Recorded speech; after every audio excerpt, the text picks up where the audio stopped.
Good day, ladies and gentlemen, and welcome to the Twitter fourth quarter 2017 earnings conference call. At this time, all participants are in a listen-only mode. Later, we will conduct a question-and-answer session, and instructions will follow at that time. I would now like to turn the call over to your host, Krista Bessinger, Senior Director, Investor Relations. Please go ahead. Hi, everyone, and thanks for joining our Q4 earnings conference call. We have with us today our CEO, Jack Dorsey, and CFO, Ned Segal. We hope you've had a chance to read our shareholder letter published on our investor relations website this morning. Like last quarter, we'll begin with just a few prepared remarks before opening the call directly to your questions. During the Q&A, we'll take questions asked via Twitter in addition to questions from conference call participants. Questions submitted via Twitter should be directed to @TwitterIR using the hashtag TWTR.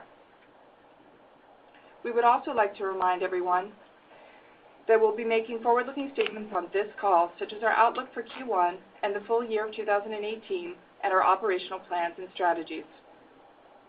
Actual results could differ materially from those contemplated by our forward-looking statements, and reported results should not be considered as an indication of future performance. Please take a look at our filings with the SEC for a discussion of the factors that could cause our results to differ materially.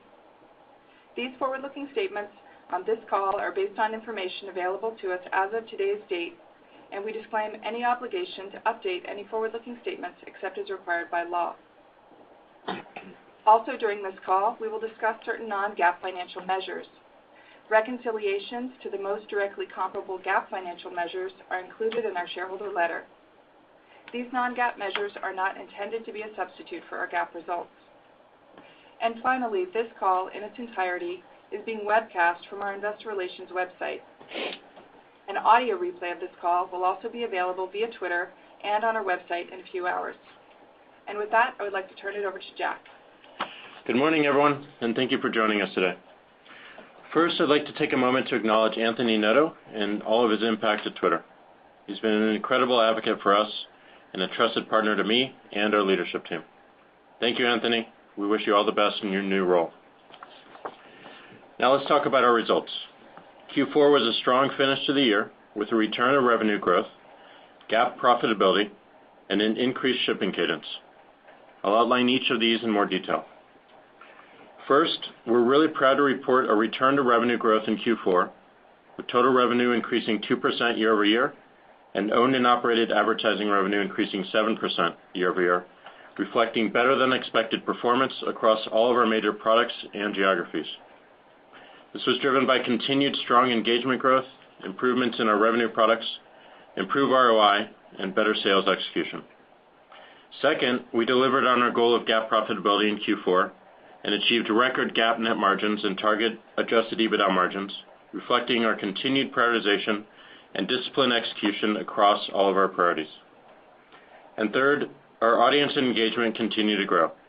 We increased our shipping cadence and launched new features to help people discover and talk about what's happening on Twitter, including make it easier to thread multiple tweets together and expanding our character limit from 140 to 280 characters so people can say a little bit more. As a result, we saw our fifth consecutive quarter of double-digit DAU growth. We're investing to make 2018 a year of growth and expect our expenses to more closely align with revenue after a year of significant margin improvement. We're proud of the steady progress we made in 2017, and we're confident in our path ahead. We've got a significant opportunity ahead of us to put Twitter in as many people's hands as possible and to make the service more relevant to more people every single day. And now back to Krista for questions. Thank you. And operator, would you like to poll for questions? Thank you. Ladies and gentlemen, if you have a question at this time, please press star, then 1 on your touch-tone telephone. If your question has been answered or you wish to remove yourself from the queue, please press the pound key. Thank you, and it looks like our first question comes from Doug Anmuth at J.P. Morgan. Doug, please go ahead. Thanks for taking the question. I have two. First, can you just talk about the key factors improving your ad relevance in the quarter? In particular, some of the stuff around ad serving logic and just what improved click-through rate. And then just second on DAU growth, your fifth straight quarter of consecutive double-digit DAU growth. How do you think about the potential to grow DAUs going forward, even as MAU growth has been more muted? If you could talk about that. Thanks. Yeah. So in terms of improved ROI and what's going on with our ad relevance drivers and the drivers in general, we're benefiting from a much larger engaged audience. So we've seen 8 quarters of solid year-over-year growth in DAU, with the last 5 quarters posting double-digit growth. We have a lower price, so CP is down more than 40% year-over-year in aggregate. Our products are performing better with a higher CTR. We continue to be a differentiated offering to our advertisers. So we're delivering an influential audience and real-time relevance for our audience. And we've also been investing a lot in measurement as well. So we're scaling our measurement capabilities with 62% more custom studies in Q4 2017 versus a year ago.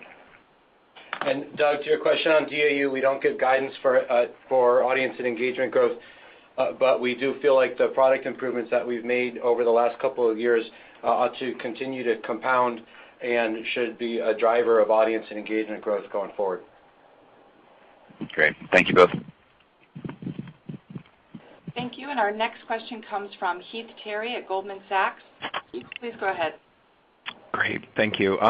To follow up a bit on the question of MAU growth, to the extent that we saw relatively stable MAUs this quarter, we know that you've undertaken some efforts to improve the quality of the MAUs on the platform, or the quality of the users on the platform, eliminating bots and enforcing some of the safety policies more aggressively. Should we look at this 330 this quarter compared to, say, 330 last quarter and consider it a higher quality number? And then to the extent that we are thinking about user growth into 18, are initiatives around those same sort of trust and safety things likely to impact that reported number? So why doesn't Jack start on IQ, and then I'll go into the numbers a little bit for you. So just to give you an update on how we're thinking about information quality, this is a new term we used in our letter, and I wanted to define it for you. We're looking at information quality as a cohesive way of addressing all malicious activity on the service. And that's inclusive of spam, malicious automations, and also fake accounts. And we have 3 main priorities in this approach. One is we're going to improve how we detect and remediate automated content and malicious manipulation. We're going to amplify the quality content across all of our products, and we're going to start by focusing on search and trends. And then we're also going to be giving a lot more context to help people identify more authentic and credible accounts and tweets. So we are working on the overall quality of the content and tweets on the service, but also the accounts. And just to give you a little more sense around the numbers, we mentioned in the letter that MAU grew 4% year over year. It was the 3rd consecutive quarter where it grew 4%, driven by our ongoing product improvements. But we continue to be focused on growing usage of Twitter as a daily utility. When we think about MAU, though, there were those 2 negative impacts that we talked about in October. One was the change to Safari's third-party app integration. That was a negative 2 million impact, 1 million of which was in the U.S. and 1 million was international. And then we saw the typical seasonality, which can be negative in the 4th quarter. We also saw meaningful headwinds from the information quality efforts that Jack talked about as we continue to focus on improving the quality of the information and users on Twitter. It's hard to predict how those information quality efforts can impact user counts over time. Some of the efforts that we undertake are to remove dormant accounts. Others are to remove accounts on the day of sign-up so they don't even end up in a customer account. And then others do affect MAU or DAU, and we're always going to do the right thing for the service. Great. Thanks, Jack. Thanks, Ned. Thank you. Thanks. And our next question comes from Colin Sebastian at R.W. Baird. Colin, please go ahead. Thank you. A couple from me. I was hoping you could add some color to the pace of adoption of the video website cards. Seems like this was a fairly significant incremental contributor in Q4, and how much of that's on the pricing side or unlocking demand from a larger advertising audience, for example. And then as a follow-up to the comment on expenses, should we conclude from that there are fewer opportunities at this point to rationalize costs following a couple of years of focus on that, or are there specific areas where you're anticipating adding to headcount or expenses? I'll leave it at that. Thanks. Great. Thanks, Colin. So on the video website card, it's a great example of an investment in improving ad formats, which has really begun to pay off. We did see incremental dollars flow to Twitter as a result of the video website card and the video app card, two newer ad formats, which were a positive driver in the fourth quarter. And we just like to think of those as examples of ways that we've been able to improve the dialogue and improve the investment in Twitter by advertisers. If you look at expense growth, there may be opportunities to rationalize costs, but we're really focused on investing to grow in 2018. We'll invest in the product, both in our information quality efforts and in driving audience and engagement. And we'll also invest in sales to make sure that we've got the right folks on the ground talking to advertisers about all the great things happening on Twitter right now. So it's those investments that ought to cause expenses to more closely align with revenue and would be the reasons that margins ought to look a lot more like 2017 than expanding from here after a year of significant margin improvement. Okay, thanks. Thanks, and our next question comes from Anthony DiClemente at Evercore. Please go ahead, Anthony. Thanks for taking my questions. Just a couple of follow-ups on the results in the fourth quarter for me. Can you just talk a little bit more, Ned, about any particular benefit, if you can quantify it, that would be great, from ad market seasonality or seasonal strength that you saw in the fourth quarter as it relates to branded advertising or holiday season, which we can tell across the retail vertical was quite strong. And then also maybe similarly, just anything that you can give us on the performance of brand versus direct response or the split between those channels. I think you said brand was the largest contributor, and the sustainability, if we think about revenue in terms of brand versus DR going forward. So thanks for the questions. Sure. Thanks, Anthony. So a couple things there. We saw strength throughout the quarter, and the advertising business definitely sees seasonal strength in the fourth quarter, but it feels like a lot of the things that we saw in the fourth quarter are results of the audience and engagement growth and the ongoing improved execution and better ROI that we're able to deliver to advertisers. The tentpole events, whether it's Black Friday or a big sporting event, are still positive drivers at Twitter, but we're seeing their impact extend over a longer period of time, and we're turning into an always-on ad buy for advertisers, which has been great for us. I'm trying to remember if there was another part to your question. I think direct response versus branded advertising and how that mix might be changing. Yeah, Jack, do you want to talk a little about that? Yeah, so we're actually doing really well with our DR products. Ned mentioned the health of the video website cards and also the video app cards. So DR outperformed all of our expectations in Q4, and it's benefiting from the ad platform improvements and also the introduction of a new DR product, which is the video app card. So this is added up to being a pretty strong product for us, and we're excited to continue improving it. Brand continues to be the biggest driver, but we're really pleased with how DR has played out for us right now. Okay, thanks. Great, thank you. And the next question comes from Twitter, comes from the Twitter account of Lindsay Barber, and he or she asks, will there ever actually be figures for DAU? So thanks for the question from Twitter.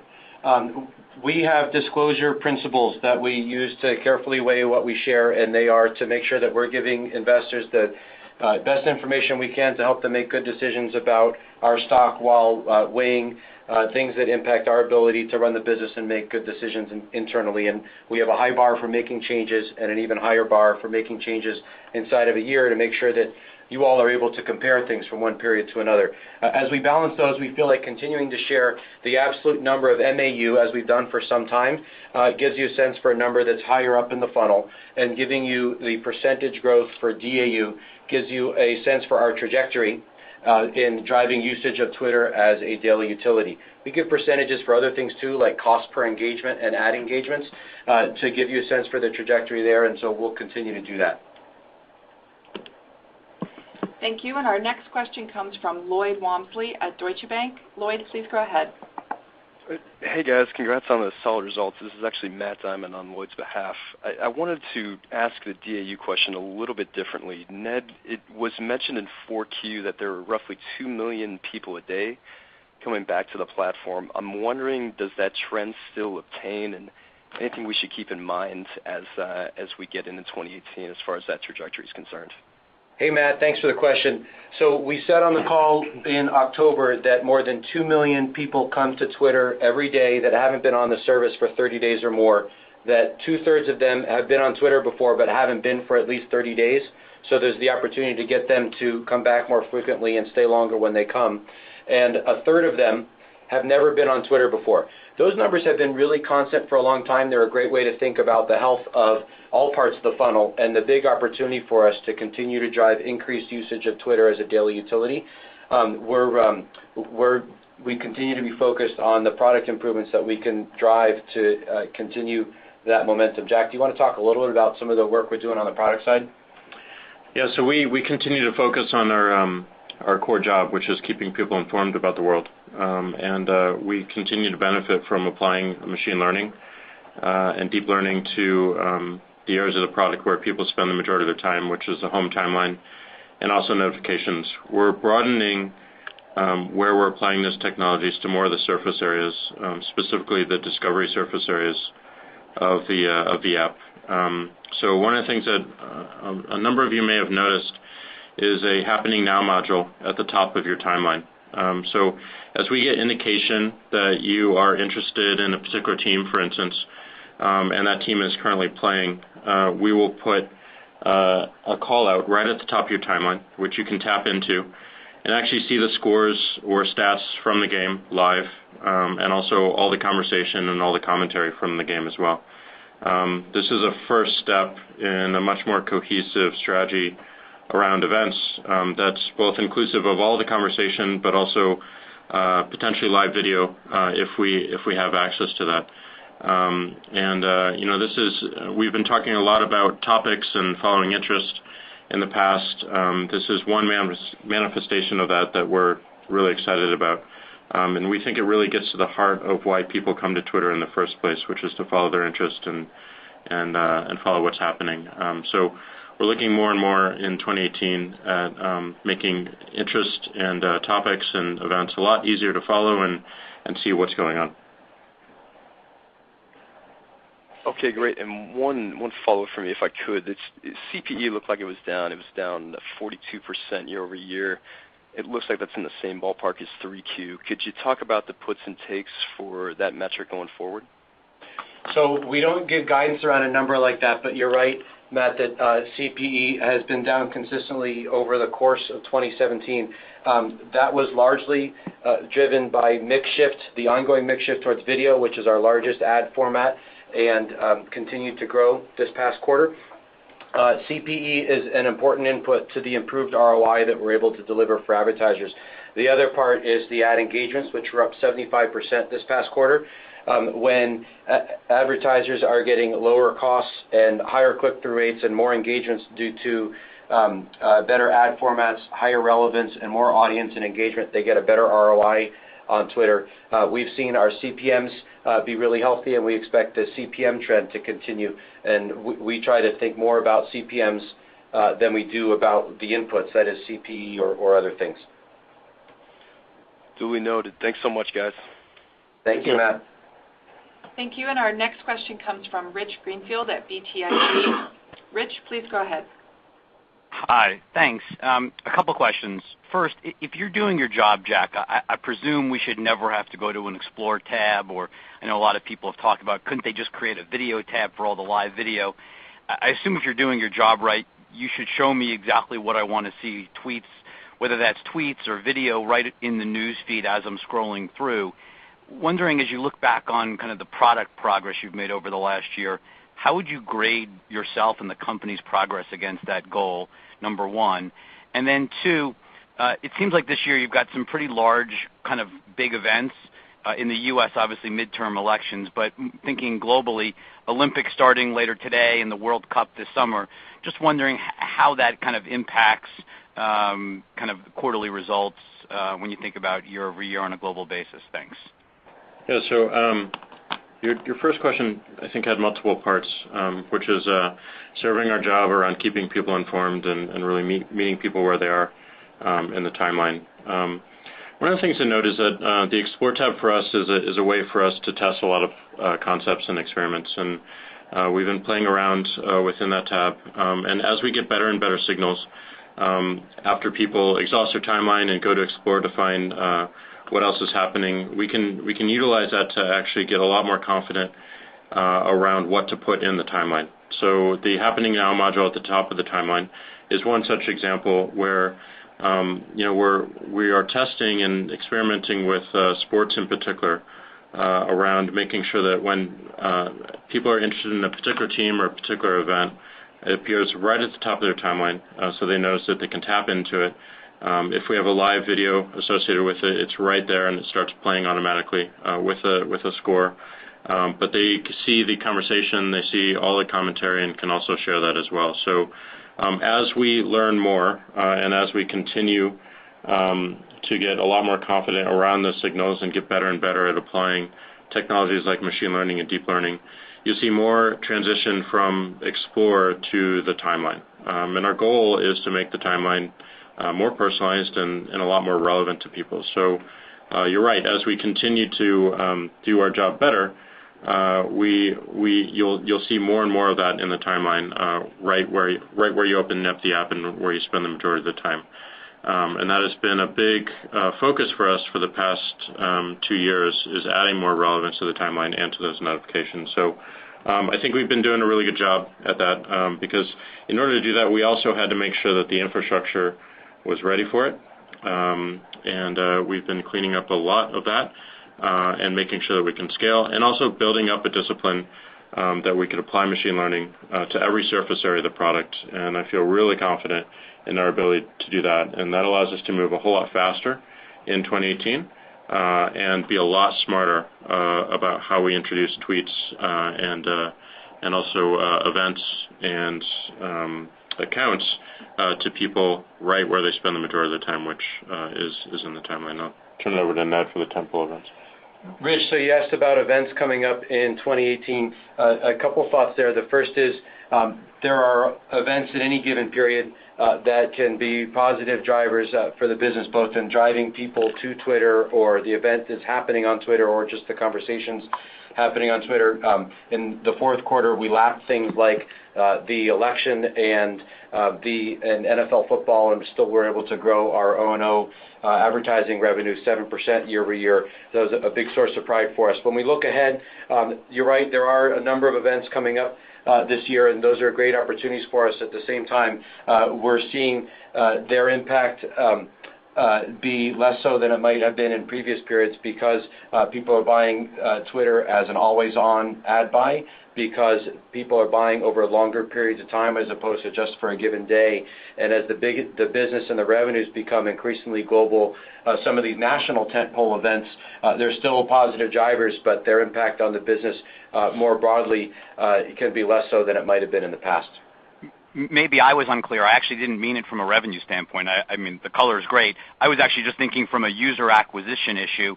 It seems like historically some of these big events have been very useful in driving traffic towards Twitter. That's right. Just actual users.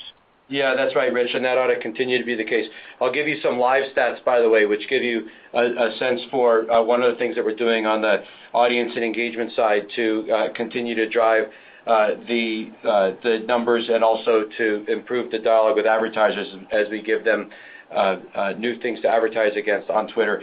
We streamed more than 1,100 events in the fourth quarter, up from 830 in Q3. We had 22 new live streaming partnerships, including 9 international deals.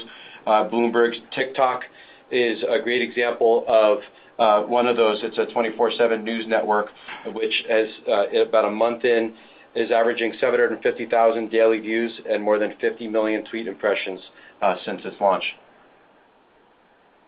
Thank you. Great, thank you. And our next question comes from Justin Post at Bank of America Merrill Lynch. Justin, please go ahead. Great, thank you. My question is really on time spent on Twitter.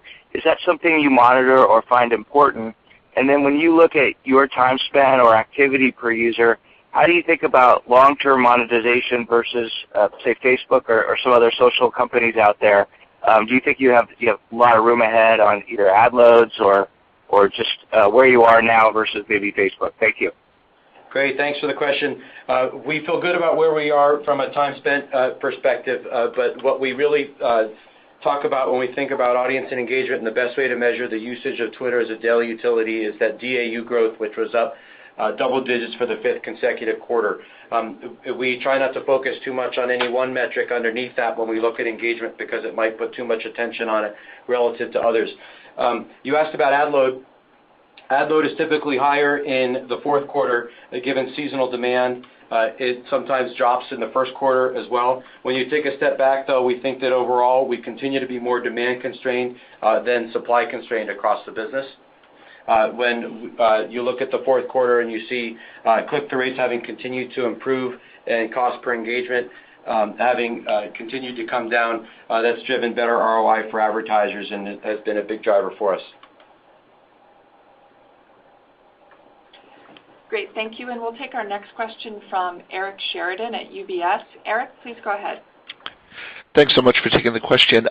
Now that we're getting to GAAP profitability, we're also throwing off a lot of free cash flow within the company. How do you revisit or think about the cash you have on the balance sheet, what the best means are to allocate that capital, either to drive inorganic growth through M&A or thinking about returning capital to shareholders?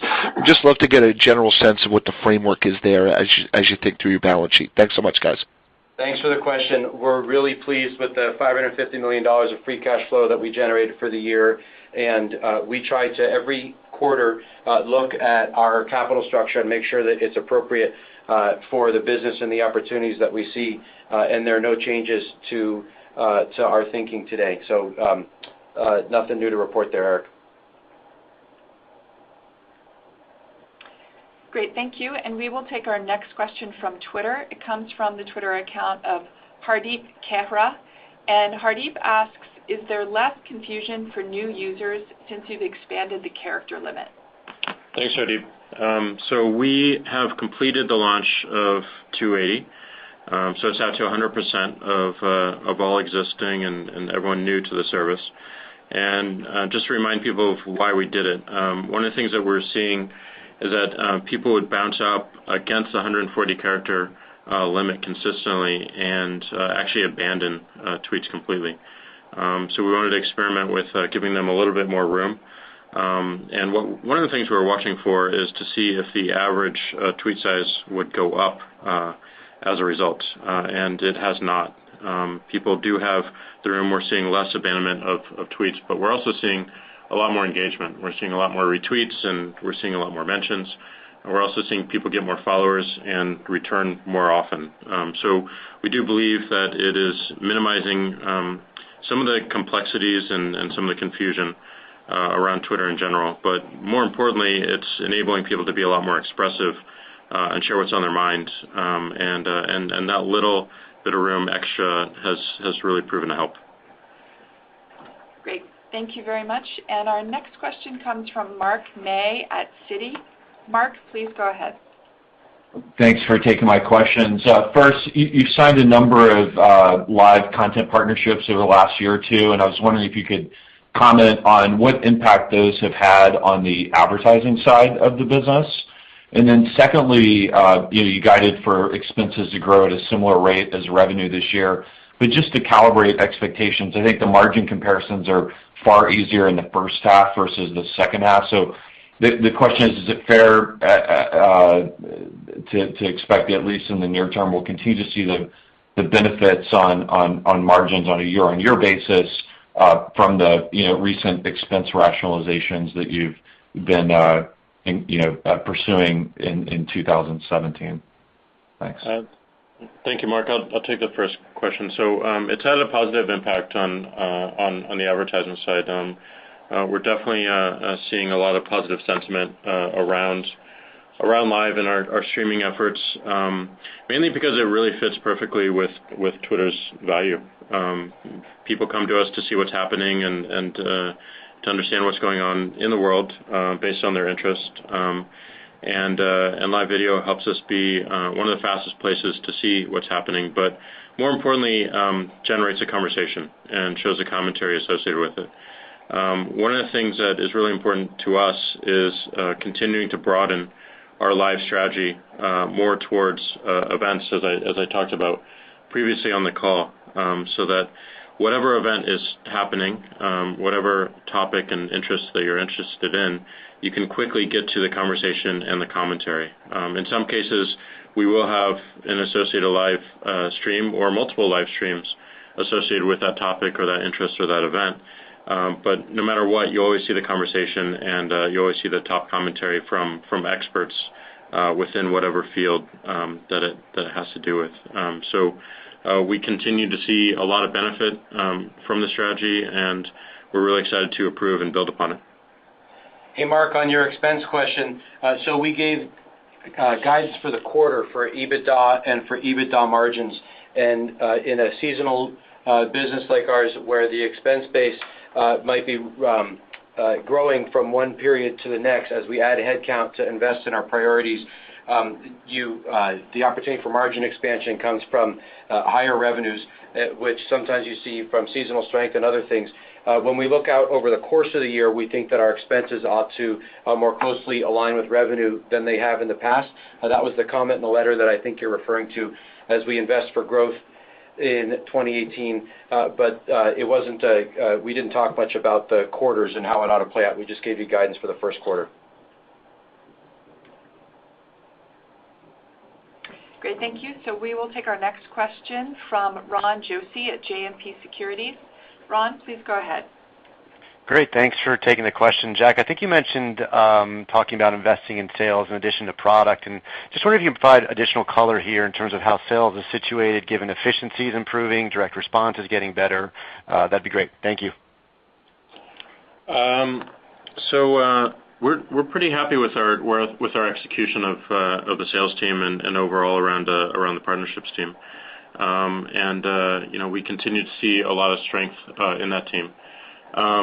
We made a move recently with having Matt Dorella, who is our VP of Global Revenue and Operations, to lead our sales efforts and also take on additional responsibilities around live and content partnerships. So we're combining strengths there, and this is a natural progression for Matt, as he brings a really commercial mindset, and we'll work hand in hand with the product team to make sure that we're creating partnerships that benefit everyone on Twitter. So we're pretty happy with where we are, the execution and all the discipline that we've driven around the team.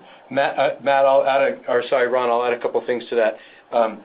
We are investing in sales right now because we see opportunity out there to continue to improve the dialogue with advertisers. We have such a different conversation with them now, whether it's an upfront conversation or otherwise, than we had a year ago, given the improved ad formats, given the improved audience and engagement, and the better ROI that our salespeople are able to talk to advertisers about. Those things have emboldened us to continue to invest in sales. Our attrition numbers have come down in sales recently, and we'll add headcount there over the course of the year. Thank you. Great, thank you. And we'll take the next question from Mark Mahaney at RBC. Mark, please go ahead. Hey, thanks. Congrats on the quarter. Two things. One, do you need to do any backfilling in terms of senior management with Noto moving on? And then secondly, in the past, I think in terms of international markets, I think you called out a few. I think Japan was one where you think you've had really good progress. Any updates on what may have contributed to the MAU growth in international markets or that DAU growth? Is there anything to call out there in terms of particular international markets that are driving that? Thank you. Thank you, Mark. We're not going to have to do any backfilling of the team with Anthony's departure. This is a testament to what Anthony has built, the strength of the bench, and the strength of the bench of the executive team as well. So executives from my team will be assuming a bunch of his roles, and we haven't skipped a beat. We're really excited about looking at this org in a new way, but we have a lot of strength around the table and a lot of confidence to continue the strategy. On international, Mark, a couple things to share. On the revenue side, we saw strength in all of our geographies this past quarter. So we were about flat in the United States, and we grew in every other region. We saw particular strength in Japan and in Asia Pacific. In Asia Pacific, in particular, the strength came from the China export market, where we continue to help the Chinese brands export their message outside of China. But Europe grew as well, and seeing the breadth of improvement as we return to revenue growth was a real source of pride for us. If you flip over and look at audience and engagement, we grew in 5 of our 10 largest markets. We grew double digits, and that demonstrates the breadth of the ongoing improvement in audience and engagement. Things like Twitter Lite, it's still early days, growing off of a small base, but that helps us in some of the emerging markets. And the product improvements that Jack talked about are things that help us all over the world. Thank you. Great, thank you. And our next question comes from Brian Nowak at Morgan Stanley. Brian, please go ahead. Thanks for taking my questions. Just a very good O&O advertising growth in the quarter.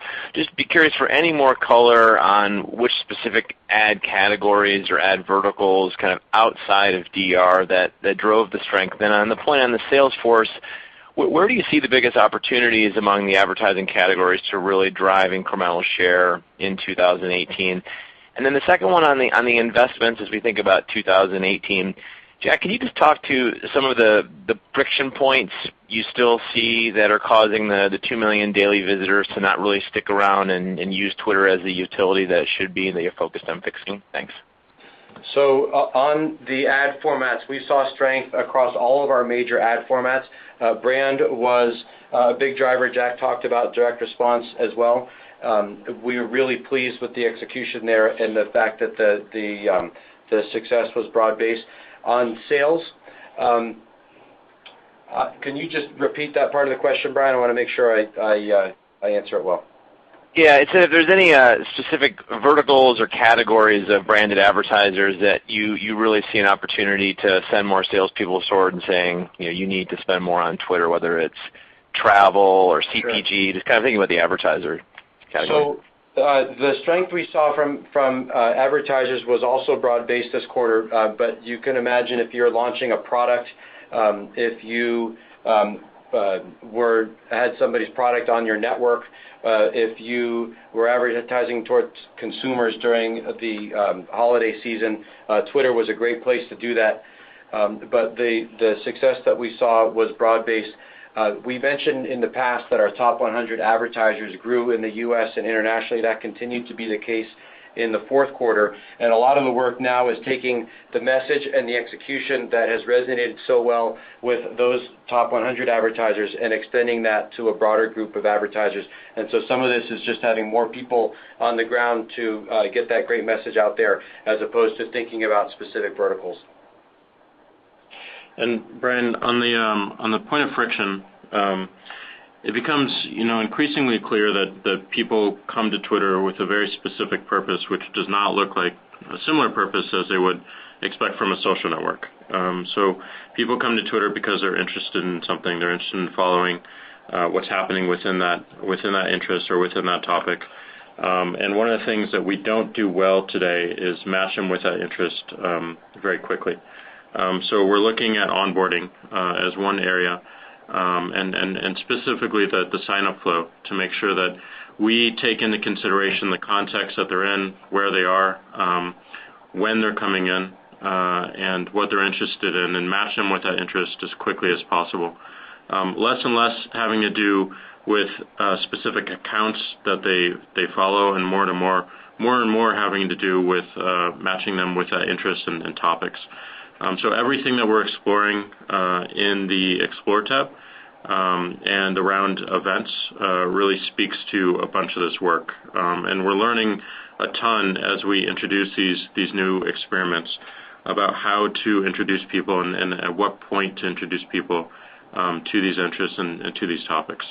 So the biggest push for us is really to make sure that we have a really compelling events experience and an interest experience, and then to match people with those interests as quickly as possible as they come in. And we're really excited about what we're going to be able to do in 2018. That's helpful. Thank you both. Thank you. Great, thank you. And our next question comes from Twitter. It comes from the account of Hal Jam. And Hal asks, is there any update on monetizing TweetDeck?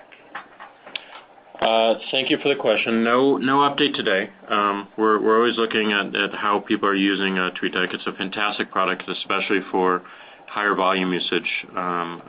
We see a lot of usage with brands and also in newsrooms, and we're looking at opportunities there, but no update today.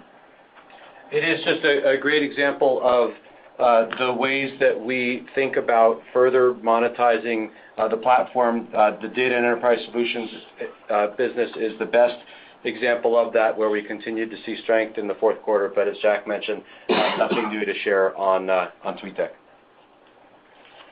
Great, thank you. And we have time, I think, for just one last question, and that question comes from Brent Thill at Jefferies.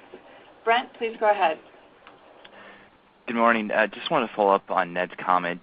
What you're seeing outside the top 100, is there a little more color in terms of some of the metrics and the momentum that you're seeing as those advertisers come on the platform?